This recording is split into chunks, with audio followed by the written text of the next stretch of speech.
Spider-Man has been releasing every week in theaters. Last week was Spider-Man 1. This week was Spider-Man 2. Next week will be Spider-Man 3. Haven't been able to see a single one because I have class exactly when the movies come out. Now, they will be releasing, at least for our theater, more showings at Regal, because apparently AMC was already showing more each day. Of course they were. Yeah. Because AMC's just like that. Well, yeah. I still like Regal. But yeah, Regal decided to, I don't know, man. They, saw that there wasn't an empty seat in the house, so they started adding showings like Monday through Thursday. So now you should be able to get to watch some Spider-Man movies. Still bothers me.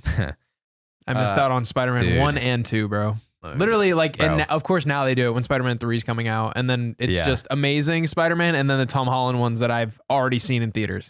It's been amazing getting to relive that childhood experience in theaters with everyone again. Yeah. Everyone cheering, everyone clapping. So happy for you. And it was recently reported 20 years after its release, Spider-Man 2 earned $805K at Monday's box office to take second slot. How crazy is that? What do you mean take second slot? Like that was the second highest grossing movie domestically. Damn. Of Monday. Dang. Yeah. Spider-Man 2, 20 years later. With like one showing. With one showing at Regal. Yeah. Yeah, well, no, yeah, one showing per Monday. Yeah. Yeah, you're right. That's crazy. And that's also just amazing because like that shows that people want to be at the movie theaters. Mm-hmm. And if you're going to keep releasing beloved films like the Sam Raimi Spider-Man movies, dude, people are going to show up. We need more movie theater reruns. We do.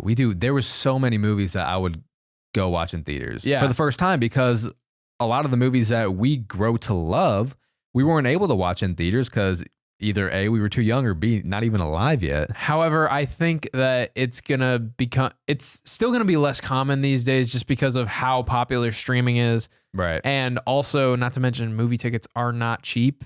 No, they're not cheap. I know we pay a monthly thing, so we can go see as many as we like. But at the same time, not everybody has that. So it's like going to be $15 to go see that versus, a movie ticket used to be $5 back in the day. But yeah, that just brings up topic of discussion today. I want to talk about what the best live action Spider-Man movie is. A lot of people are going to be having, I feel like, opinions because now we're getting, back to back recent viewings. So people are going to have, probably their truest opinions that they ever have. Yeah. Because I know last week we were talking about what's better, Spider-Man 1 or Spider-Man 2. Okay, yeah. Now having seen both Spider-Man 1 and 2, what's your official opinion? I still think 1's better. All right. I do. I still think 1 is better. I just felt more emotionally connected to it. Mm-hmm. Obviously, we have the death of Uncle Ben. Yeah. His whole, rising to the occasion story. Mm-hmm. Willem Dafoe is Green Goblin, which is just like unbeatable in my opinion as far as villains go. Yeah, he's so good. Yeah, I do think he is a better villain than Doc Ock. And again, I feel a much better connection between him and MJ. Oh, 100%. And glad you brought that up because that brings me to another part that I loved in Spider-Man 1 was the ending. Yeah. The ending is so good, and him walking away knowing he can't be with MJ. Who am I? Who literally just said, I love you. Yeah, and that's the girl that he's been pining after his whole life. And him walking away. Because he has a responsibility. With the voiceover, who am I? I'm Spider-Man. So hard. Yeah. So hard. That was a hard way to end the movie. So I do still think Spider-Man 1 is better than Spider-Man 2. Yeah. Now, what's the best live action Spider-Man movie? I think the only one that really does compete would probably be No Way Home. But the only one? Well, what do we have? What do you have as the best live action Spider-Man movie? I think I did have No Way Home the last time we did a list. But just off of pure story. Yeah. Dude, No Way Home cheats with the nostalgia so much. No, because there are plot holes in that movie. Mm-hmm. If you really look at it, and obviously having those villains from Spider-Man 1 and 2 and from all the other movies, it's the villain. And the villain is why we love Spider-Man 1 so much. And he's such a big part of No Way Home. Right. Which is why that movie is so good. I was about to say, a reason why No Way Home is even as good as it is because of the villains that we got in the original Spider-Man movies. And Willem So what does Dafoe that being say? one of them. And I love that they focused on Willem Dafoe as like the main bad guy too. Yeah. I did like that. I like that he got the most screen time out of all the villains. And I do like that you felt in No Way Home that Green Goblin was definitely more of a like personality disorder. Yes. Bipolar personality. What's it called? Split personality. Yeah. Like that was definitely more apparent. Yeah, for sure. And to be honest, I still haven't watched Spider-Man No Way Home since I've seen it in theaters. I'm afraid to. I haven't either. I'm really afraid to. Yeah. I just don't. I know it won't hit the same because nothing ever does outside of the theaters. With everyone cheering when all the other Spider-Man showed up. But looking back at the visual effects too. Yeah, people have been ragging on that. The cinematography of it. Yeah. Just not really any sauce to it. The CGI on the suits just not feeling the same as like those real suits, dude, the practical suits. Practical suits for Spider-Man go so hard. Now this is an interesting topic, talking about practical suits. Who has the best Spider-Man suit? Live action. So it's between Toby and Andrew. That's between Toby and Andrew. It's between those two. Which Andrew? Second Andrew. one. Yeah. There were some things Amazing Spider-Man 2 got right. There was. And the suit was one of them. Yeah. And the web swinging was incredible in that movie. If Andrew's spider was slightly higher. Yeah.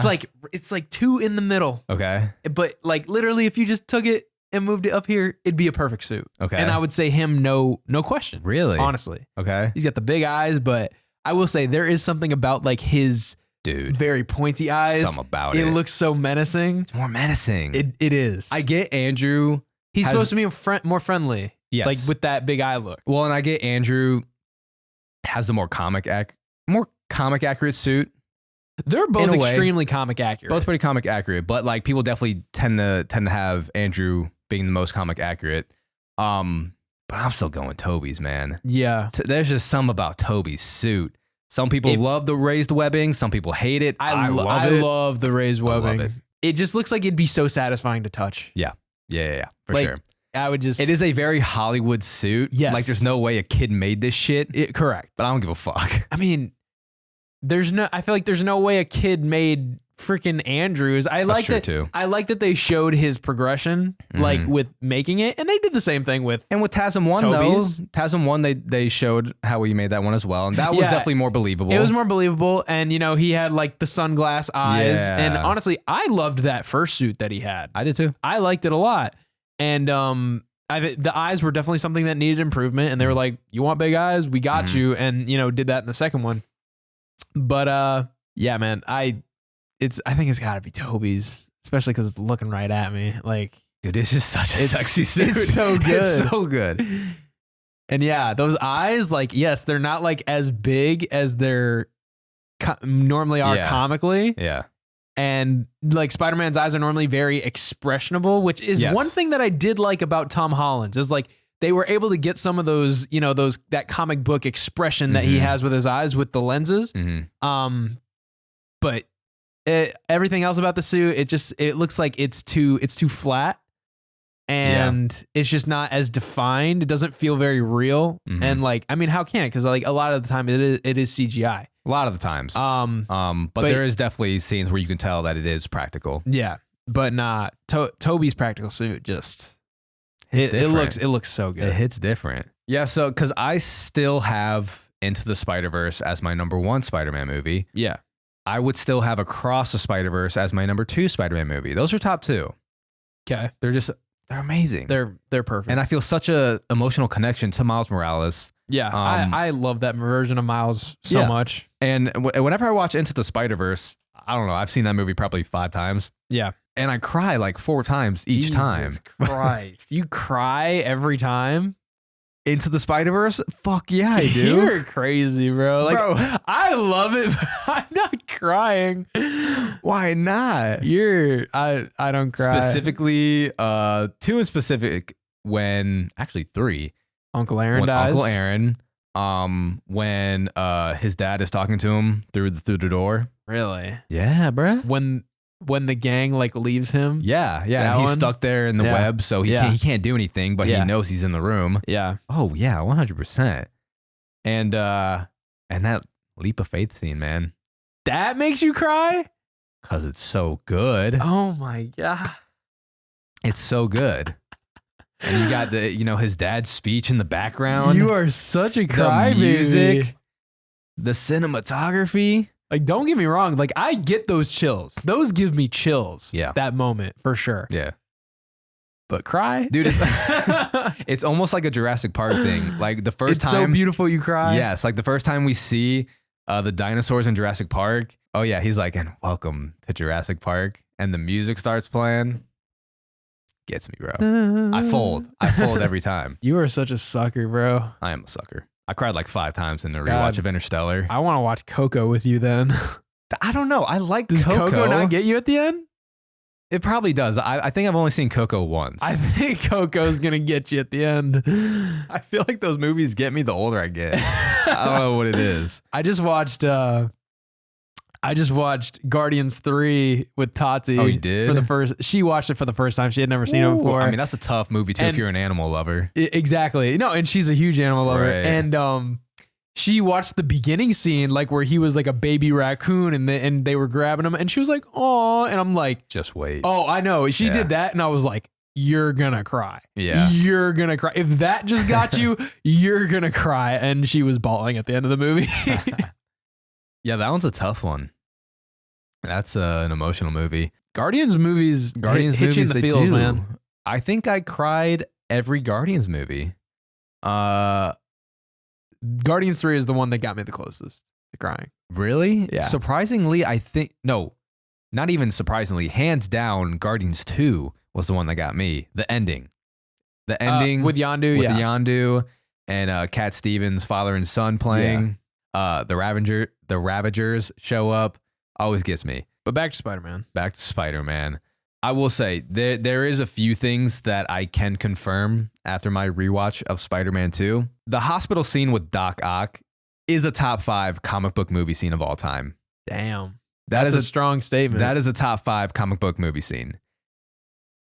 It just like no, having that horror aspect in a Yes. superhero movie yes. was great. And yeah, I mean, you didn't have too many superhero movies to go off of, but that just showed you like Sam Raimi was the right guy for the job. To be honest, I don't think we've gotten a scene similar to that in a superhero movie at all. I know. I mean, maybe closest. And for a PG-13 movie, that was terrifying. Yes. That scared the shit out of me as a kid. Yeah. And what an introduction to our villain. Yeah. Oh my God. Dude, like, I mean, this is why I fucking love horror, but just the progression of that scene and each kill altered the lighting of the scene as well. Like when he stuck that one guy in the light. Yeah. That light goes out. And yes, the light goes darker, out, and that causes for such great lighting for other kills as well. Yeah. With the lady who gets dragged through nails. Yes. Oh my God. Dude. What a beautifully shot scene. That shit was terrifying. Right? A terrifying scene in this Spider-Man movie. Yeah. Yeah, man. And I remember as a kid, specific scenes that would scare the shit out of me. And after seeing these movies again in theater, I'm like, okay, well, now I know why. Yeah. Because even as an adult, I'm like, these are terrifying shot scenes. Yeah. Oh my God. And you had that bone saw that they had. I was like, the chainsaw? Yeah, the chainsaw. Yeah, but it's literally a bone. Yeah, it's a bone you're saw. You're right. Medical terms. Bone saw. Was that a callback? No. It could have been a callback. Definitely more of a Evil Dead callback. Bone saw. Definitely more of an Evil Dead reference. That is one thing that I came to a conclusion of. Another thing I came to a conclusion of is Rosemary Harris as Aunt May. Mm. You know, I really do love Marissa Tomei as like a younger Aunt May for Tom Holland's Peter Parker. To be honest, it does seem more realistic because it's like, why is your aunt gonna be like a grandma age? Right, yeah, because I feel like, if it's your mother, if your mother's sister or your father's sister or something, like it's, they're gonna be a relatively similar age as your parents. Mm-hmm. And I can't imagine Peter's parents were, super old. Right. Like grandma old. Yeah. And I thought Marissa Tomei gave us a great scene in No Way Home with her death. Yeah, no, that was very emotional. Mm-hmm. And that was one of the best parts of the movie. Sally Fields was good too. Right. Honestly, I don't think we've like had a miss for the casting of Aunt May. I agree. It was just like the version of Aunt May that they were going for. Yeah. But seeing the Sam Raimi movies again, Rosemary Harris is definitely my favorite Aunt May. That her speech is great. Her monologues are great. Yeah. I believe and there's a hero in all of us. Yeah. And in a way, it's kind of ironic because the writing and the dialogue is usually one of the weaker parts of Spider-Man, of Tobey's Spider-Mans. Yeah. But her speeches and her advice is always fantastic. Yeah, it is. Like, I definitely have the most emotional connection to those speeches. There's a hero in all of us. So good. And I feel like that speech is edited the most in TikToks. It is. With the Minari theme playing behind that, it. like emotional music behind yes. it. Yeah. Yeah, it's from the movie Minari. That's what it is. Is that what it is? That's what it is. Okay, I've been wondering what that sound is for the longest time. I have it in our library, in our music library. Yeah. It's from Minari with Stephen Yeun. Interesting. Yeah, Stephen Yeun movie, Minari, A24. But it's such a good. It fits perfectly. Oh my god, it fits so good. Whenever there's like a motivational or depressing speech going on, something emotional. But yeah, that speech she gives to Peter about there's a hero in all of us. Watching that in theaters, I was like, oh fuck me up, bro. Are you crying? I wasn't. You look like you're tearing up right now. Do I? A little bit. I'm good right now, but I definitely got teary eyed. Fuck, now I just want to watch it. You missed out, brother. I know. She's definitely more. They definitely give her more scenes in Spider-Man 2. Yeah, Spider-Man 1 was very heavily focused on Peter. Yeah, it was, and the Uncle Ben relationship because they wanted you to feel that loss. Yeah, for sure. But yeah, this one he's asking for advice about getting married and all that stuff. So yeah, she's gonna have a heavier impact. And then him confronting Aunt May about what actually went down that night. So that was like a huge character moment for those two. And having to come back to that and rebuild that relationship. Another thing I came to a conclusion of is the fight on the train in Spider-Man 2. Best Spider-Man fight there is. Hands down. Hands down? Hands down. Best Spider-Man fight. I love some other fights for sure, especially like the one with Green Goblin in Spider-Man 1. The final fight, no music in the background. Yeah. Felt every single punch. Just throwing it's all hands, bro. Straight hands. And that's up there for sure. You've spun your last web, Spider-Man. You're so menacing. MJ and I, we're gonna have a hell of a time. But the choreography has definitely stepped up in Spider-Man 2. And a train fight scene, just 20 years later, in theaters, seeing that just had me so enthralled. Looks so good. Oh my God. Dude, I was looking at negative comments on Letterboxd about Spider-Man 1 and 2. And someone had the nerve to mention the visuals were bad. And I was like, hate on this movie for any other thing. Yeah. That is the one thing that looks so good even 20 years later. The visuals in these ones look better than fucking No Way Home. Yeah. No, they said that. I was like, any opinion you have about any movie is just so invalid. I would never listen to you about anything after that comment. Yeah, literally talk shit all you want, but you can't talk shit about the visual effects in these first 3 Sam Raimi Spider-Man If you movies. want to talk about the cheesy lines, that's fine. That's fine. I'll give you that. No problem. That doesn't make it a bad movie, but I'll give you that. Spider-Man 2, probably the most memed movie of all time. Exactly. Pizza time. But the visual effects were fantastic. So good. Even the practical effects too, though. Doc Ock's arms? Yeah. No, like, and when we say visual effects, like, we're talking about both the CGI and the practical effects. Absolutely. The practical effects are just, I think, what make those movies so good is because 100%. How often they use the practical effects. Honestly, I think those early 2000s movies just look so good because they were blending CGI and the practical effects so well, which is like why Dead Man's Chest is just so good. To some extent too, but Davy Jones was like straight CGI. It was straight CGI, but they had to figure out like how to do. Yeah, I think what it was how to like blend it together. It was very interesting how they did that. It is interesting. I think what also maybe made the CGI just so peak in the 2000s was they had it was more nuanced. Like they had to be more innovative about it. Yeah. And I'm sure they had some more time compared to these MCU movies. They weren't just pumping them out, every jeez, it felt like 6 months at that point. Yeah. Probably got paid a more fair wage, surprisingly back then more than today, which is crazy. But yeah, they just had to be more creative and innovative about it. I think maybe also what it was is because, if especially with superhero movies, people didn't believe in superhero movies at first. Right. Like they were like, if you're going to do a Spider-Man movie and, they wanted to do it right, they're going to be like, we're not going to slack on any part of this. Mm-mm. Like it is going to look like a blockbuster movie and we're not going to stop until that CGI is just so perfect and like distinguishable from, like lesser projects. Yes, because during the 70s, 80s, and even 90s, the Marvel movies looked like a cheap porno. Yeah. There was no budget to them. And really the movies that started to turn around that view was, you could say, Blade, X-Men, yes. And then Spider-Man. Yeah. And I think Spider-Man what really made people be like, okay, a super movie can be done well. A superhero movie can be good. Yeah. Can look fucking fantastic. Cuz I mean, the Spider-Man movies just blew it out of the box office. Mm-hmm. I think the first one was like... It's like literally one of the most popular characters on the planet, and then you give it a platform like that. Mm-hmm. Amazing. Amazing. Amazing Spider-Man. You talk about... My name's the Human Spider. God, that sucks. Bruce Campbell. Sam Raimi's best bud. This is great. He's in every movie. What's the best Bruce Campbell cameo in the Spider-Man Sam Raimi movies? The first one was good. Number 2 was the theater guy. The theater right? usher. Yes. Theater usher. Number 3 was, who was he? He worked at that French restaurant. Yes. Yeah. Oh.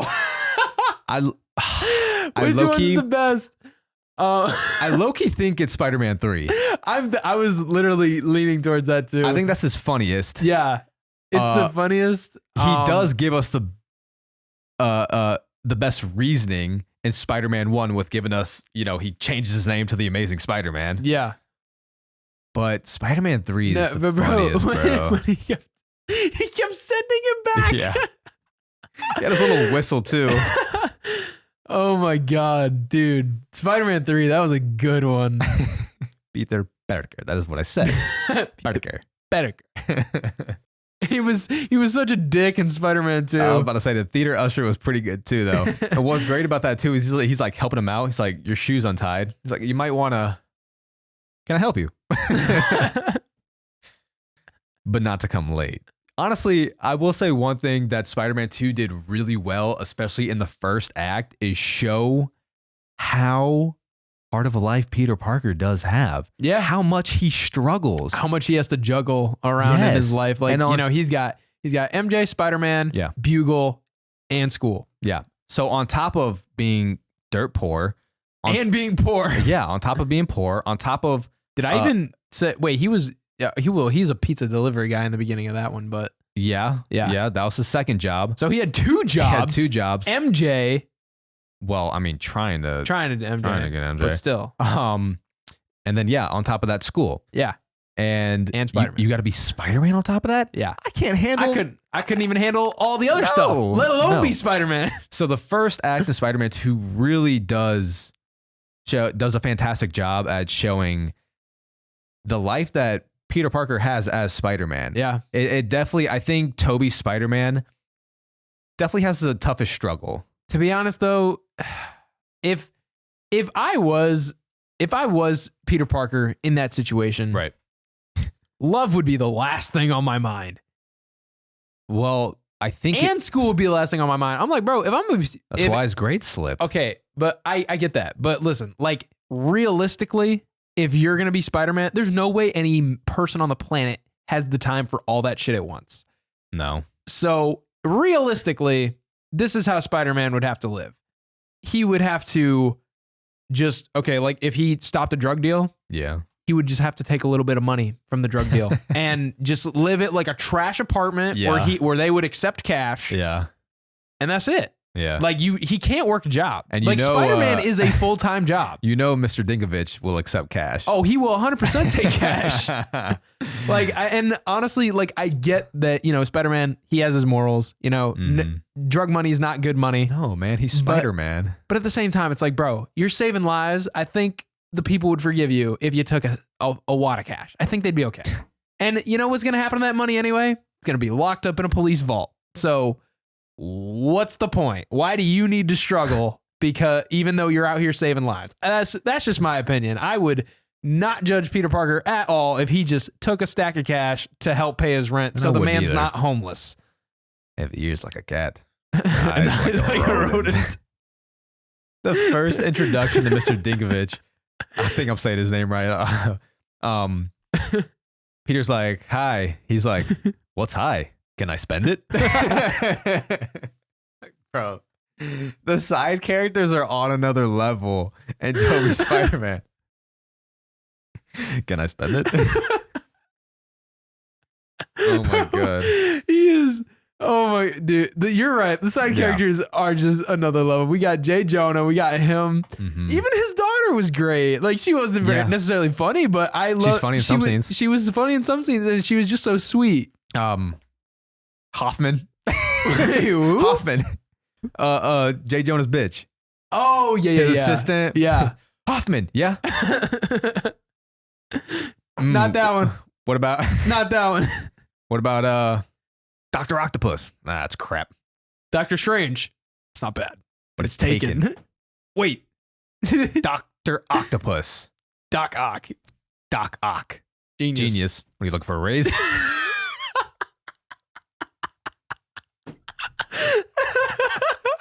Oh my god, bro. Shut up. Get out. Again, another thing that I confirmed. Fantastic side characters in these Spider-Man movies. Could you pay me in advance? Bro. I can't even replicate that laugh. No one can replicate that laugh. That laugh is so good. I'm not even gonna attempt to do it because it's just it'll be embarrassing. It's like a wheezing squeal laugh. It's so good. You serious? That was pretty good, right? Yeah, that was good. It's crap. I'll give you $150. 300. I think that's outrageous. Deal. Yeah.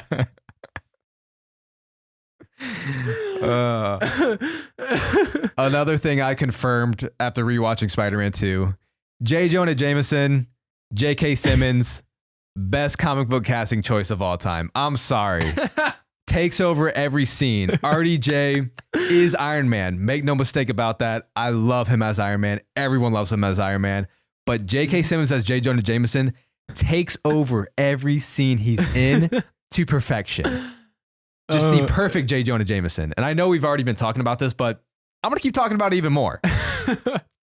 So funny. Every scene. He is amazing. Dude, I think J.K. Simmons might be in like my top 10 favorite actors. Maybe top 5. Possibly maybe top 5. Between everything he's been in, especially Whiplash. Whiplash, yeah, is definitely putting him up there. His voice acting roles, plays both Tenzin and Korra. Tenzin's one of my favorite parts about Korra, and I'm not a Korra fan, as we've obviously discussed. Yes. Omni-Man, his voice acting role there. I know he has others that I'm not thinking of right now, but like between his voice acting and his his live action, acting as well, like he is just so good. J.K. Simmons is one of those supporting actors that whatever project he's in, he will elevate it to the next level. Every TV show, every movie he's in, J.K. Simmons in it. Okay, I'm intrigued. It's too good, man. God, dude, I need to go back and watch those movies literally just for J.K. Simmons, just for JJ. Oh my God, they're too good. When Spider-Man quit in Spider-Man 2, and he's like, "It's my fault. It's my fault. I pushed him to the edge. I'm the reason." And Hoffman comes in and he's like, he's the only one that could have stopped Dr. Octopus. And like JJ's head is to the back of him. Yeah, he's not facing. But you see his reaction. He's like, he's annoyed. Hoffman just made a good point, and he's like, yes. then he wasn't he like he was like he was a hero or something, and then he steals the suit back. He was like, he's a menace, A thief. a thief. I want him strung up by his web. I want Spider-Man. Anyways, enough about J.K. Simmons. There's never enough about J.K. Simmons. Shut up. I could talk about him all day, bro. I could too. Yeah, as much as I love Spider-Man 2, I still do have Spider-Man 1 above Spider-Man 2. Yes. Just slightly. I'm really excited to see what my revisited opinion is on Spider-Man 3. Mm-hmm. Yeah. Yeah. Because it's still a beautifully shot movie. Yeah, no, like For I sure. feel like it still has the aesthetics of the first two for sure.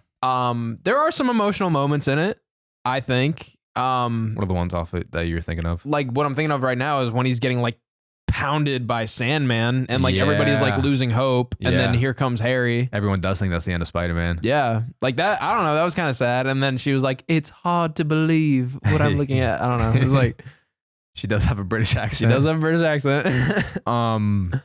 James Franco as Harry Osborn is very okay. Yeah.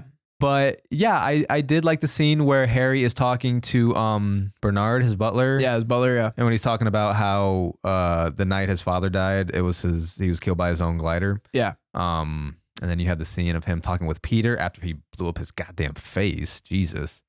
But Spider-Man 3 does have some good scenes when he's ripping off the symbiote suit and that church. Yeah. That's pretty fire. The colors in that are fire. Yeah. I wish they did Venom better though. Yeah. Like, I mean, that's an obvious one. But, That's an obvious one. You know, it just sucks. And honestly, I mean, we had good moments with Sandman for sure. There was, yeah. Actually, you're right. But I think if they had focused on Venom and Eddie Brock more and had a better casting of Eddie Brock. Topher Grace. Topher Grace, bro. Who the fuck thought that was a good casting? Okay. Bro? Who do you like better as Eddie Brock? Topher Grace or Tom Hardy? I mean, I'm not a fan of those movies, but Tom Hardy's the better casting for sure. Better casting. And he's a better actor. He is a better actor. So, like, you put Tom Hardy in Spider-Man 3? Ooh. I would have been down for that. Damn. And he's supposed to be like a tough dude. He is, yeah. Like he's a big dude. Topher like Grace he works out. Yeah, no. And Topher Grace, I'm like, bro, one of the buffest people in comics, and you cast fucking Topher Grace. You know what's funny about that too is that was around the time that Tom Hardy had his movie Bronson come out, where he got would have been thick for it. Perfect. Wow. Would have been perfect. Missed opportunity. Very missed opportunity. Well, they made up for it in a way. Kind of. Because like Tom Hardy as Eddie Brock in the Venom movies, like he's just such a fucking bozo. Yeah, he is. It's the best way to put it. His character is just such a bozo. He's a goofball. He is a goofball. And I'm like, can we? Yeah. So damn, if Tom Hardy wasn't Spider-Man 3, maybe we'd have a change of heart on that movie. I think so. Maybe there would have been a Spider-Man 4. Possible. I wasn't so against the design of Venom as well. No, I wasn't either at first. But see, that was also because I wasn't familiar with the character at the time. Right. You know, when I first saw it, because I'm a child. Venom does tower over Spider-Man. Yes, he's supposed to be he's like supposed to be twice that size. Yeah. You So know? I didn't mind the design, but if he was just larger in Spider-Man 3, I think that could have boded very well. That could have been, it could have been better for sure. Mm-hmm. Like he's, I don't know. Maybe it was because they were trying to stick with like the practical effects like they do with Spider-Man himself, because it looks like a suit like he's actually wearing. Yes. But you know, maybe that just was too CGI heavy for them to create a Venom like that. I don't know. I think they could have pulled it off, but yeah, I think if they tried to, but they just didn't go in that direction. Yeah. No, they were able to pull Sandman off, bro. They could definitely have pulled off Venom. Yeah, for sure. And yeah, like he's not supposed to have like the webbing all over him and stuff. Like he's just supposed to be this big creature. At least he had the logo. Yeah, on I know. his chest. I was like, bro, put a logo on his chest. Like, but you can if you don't have Spider-Man in that universe. I know, but it's just so annoying. I'm like, bro, that logo is iconic. Mm-hmm. It is iconic. I'm like, how are we having Venom movies without a Spider-Man? And yeah, because if you had a spider on that Venom, it would have made no sense. So Right. now he's just a big goo person, you know? With no logo. Yeah, the logo just like gives him texture. No one knows who he is without the logo. Oh, you know what? That's one thing we can talk about these movies. The posters. Posters. The posters, bro. I was talking to you about this earlier. Yeah.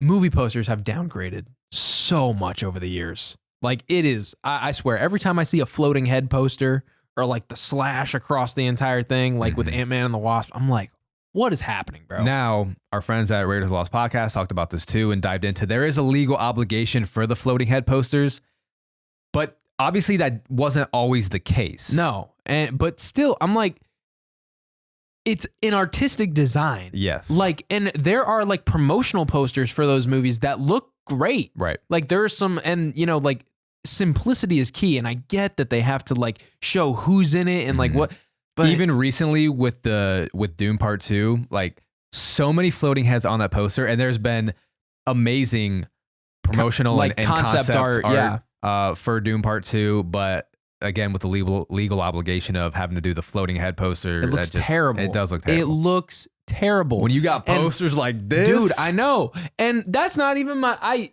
that might be my favorite one. I don't know. so. With the Doc Ock in the eye that looks sick. Yeah. But the original one too, I'm just gonna grab it. Okay. But like, bro, look at that. Like just so simple. Just so simple. But so fire. But so amazing. Like that's all you need. Like for a Spider-Man movie. It is fucking Spider-Man. I don't need to see MJ. I don't need to see Green Goblin. I don't need to see anything except Spider-Man. What, you don't like the No Way Home poster? I need pictures of Spider-Man. What? You don't like the No Way Home poster? No Way Home is god awful. There's one good one. I'm not sure if it's the official one though, because the official one is always the floating head. Yeah. But it's literally just Spider-Man and Doctor Strange. Only two people that you can visibly see, like up that they're focused on. And then you got the tentacles from Doc Ock like coming at him. And you got like a little bit of electricity to show Electro. And then all the way in the back, like on his glider, you see Green Goblin. So, I mean, like that one I was okay with. Like that one looked good to me. Yeah. But yeah, just nobody does it anymore. And I'm literally ashamed at myself for buying an Endgame poster because that is like the worst. That is the most guilty of having the floating head bullshit. I mean, yeah, and Infinity War as well. Yeah, and Infinity War. It's like, insane. It's everywhere. I'm like, why do I need to know every fucking character that is going to be in this movie? Please just show me the main person or the main something or the main villain, something that's a huge focus of the movie, and go with that. Like, I was talking about, like, like how cool would it have been if it was literally just like Thanos in the background, yeah, and with his blade or whatnot, and in the foreground, in the foreground, all you see is just like a close up of Captain America's shattered shield, yeah, and you're looking past and you see Thanos in the back. Like, that'd be sick. How cool would that be? Yeah, like that's like the first image that comes to my head when I think of like a poster design to do for Endgame. That would have been sick because you would have been like, oh shit, like this is a serious battle that Captain America's vibranium shield has shattered. And we've also seen that before in Tony's vision in Age of Ultron. That is correct. Which would have been like, oh shit, did his vision come true where all the Avengers are dead? You never know. Guess you got to go see the fucking movie to find out. Money right there. Money right there. I'm cooking. He's cooking. Even Spider-Man 3, the reflection of the black suit and his true suit in the mirror of the skyscraper. It's great. Fire. It's all you need, bro. Simple but fire. Simple but fire. Like, oh my God. It just looks so good. Does. And yeah, I love the use of reflection on like all these posters. Yeah.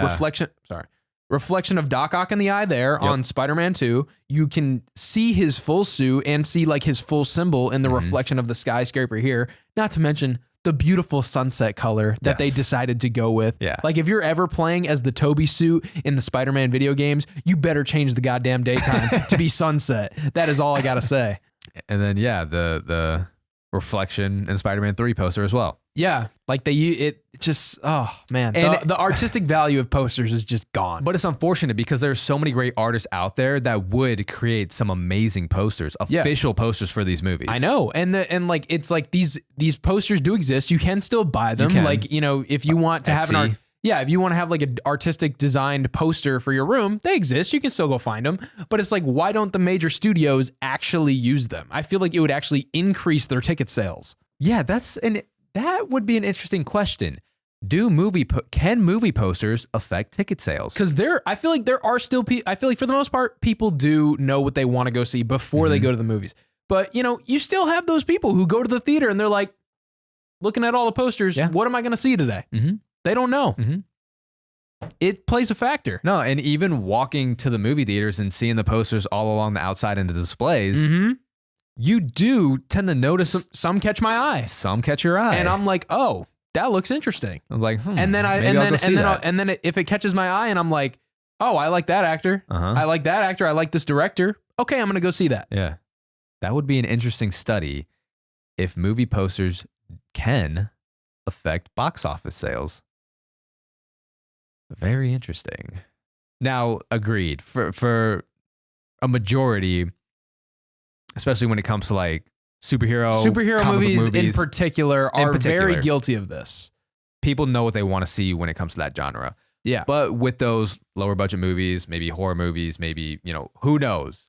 A poster can catch someone's eye at the theaters. However, I will say those movies do better about having a more artistic design. That is true. For their posters. It is mainly the superhero genre that sucks at this. That have a huge legal obligation. Yes, and they suck about doing this. But, you know, it doesn't have to be superhero. Like you said, Dune has the same type of shit. Right. So, yeah, it's like those big contract-heavy movies that need to hit a certain box office number or need, you know, they just have like a bunch of requirements. Yeah. That's where you're going to see this. Because, like, not to mention, you get a movie like Dune, like, okay, Timothée Chalamet, we know he's the main antagonist. Oh, wow. Christopher Walken's in this movie. Oh, wow. Florence Pugh is in this one. Oh, wow. Zendaya, once again, like there are a lot of big names that will catch people's eye. I guess, but I mean, the artistic aspect of posters can just be like serotonin.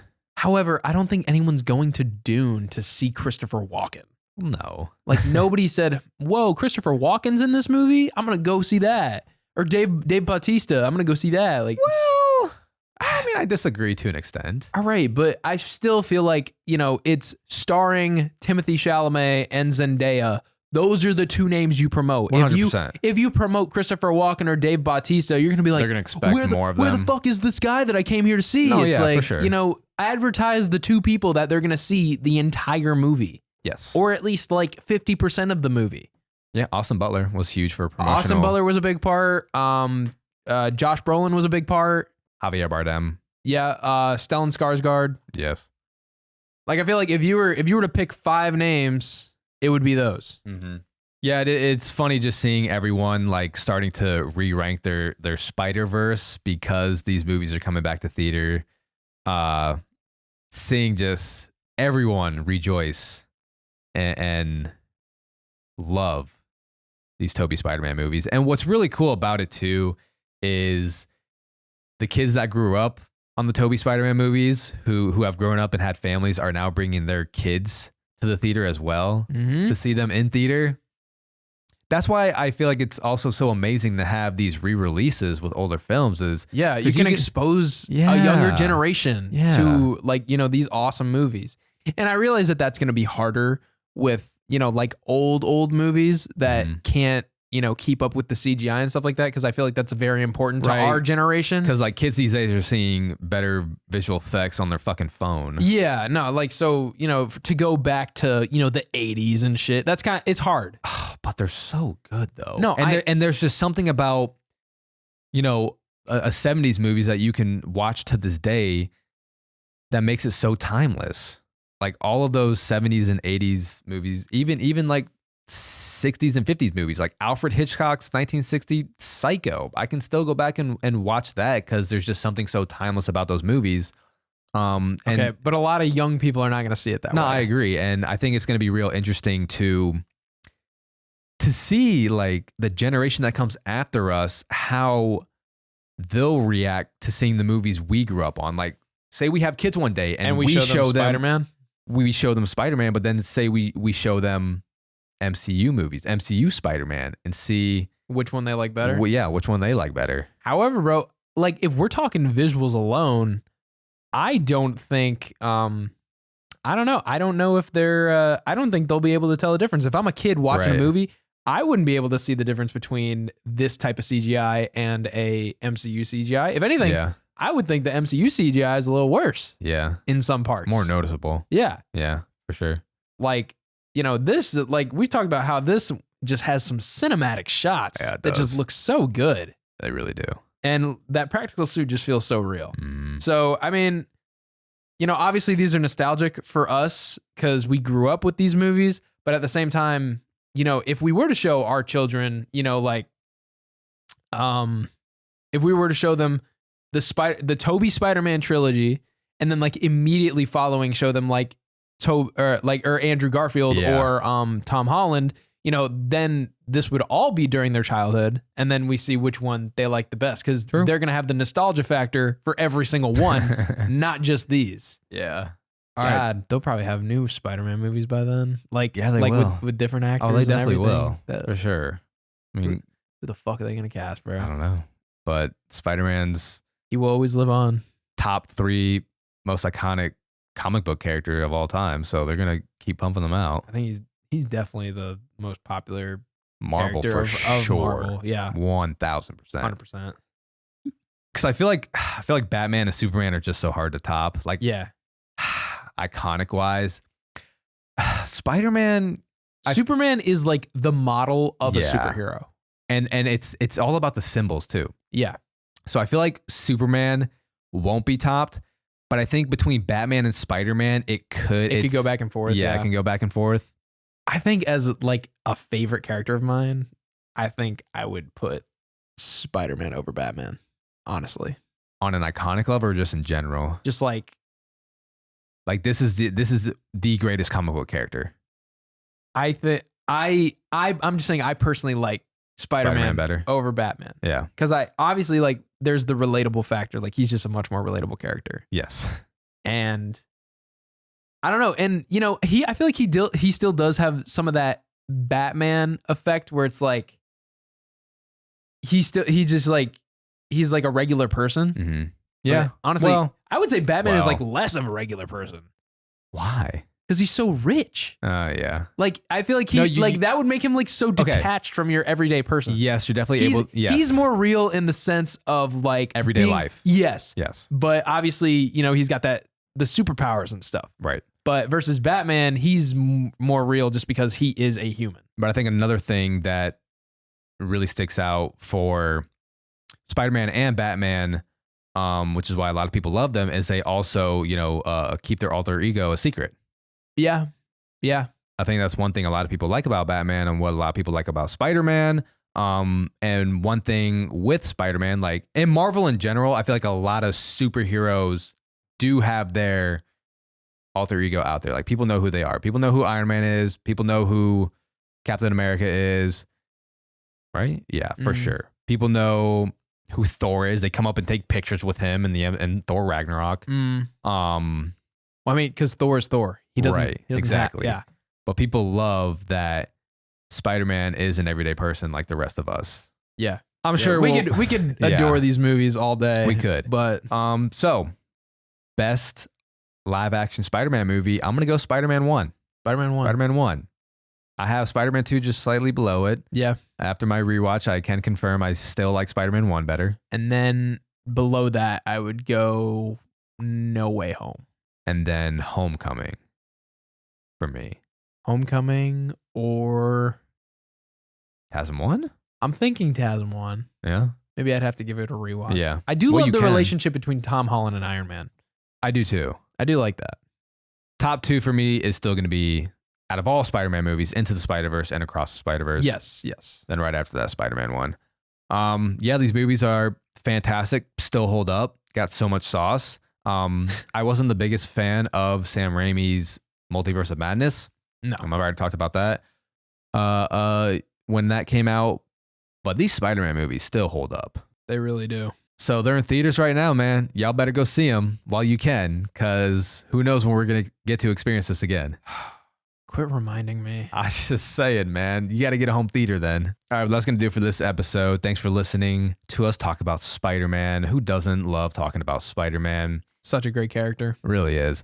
Next episode coming out will be Transformers franchise ranking with the one and only Alex Coleman. You can find him on TikTok at Alex Coleman. He is the Dark of the Moon apologist right there. Excited for that episode. Can't wait for that collab. And yeah, got a lot of big things coming for you over the next month. By the end of May, hopefully we'll have the Patreon out for y'all. We can give you some bonus content. And you guys can give us your opinion and thoughts on what you want us to talk about. So really looking forward to that, and to keep posting some long format YouTube videos for you guys as well. Please give us a rating and review wherever you're listening to this on your podcast. Just make sure to give us a follow on our social media accounts. That's going to do it for us here. I'm Spider-Man, and as always with me, my co-host, Harry Osborn. Harry. Oh, God. Yeah, we'll leave it at that. And we'll see you next time on Blake's Takes. See you guys.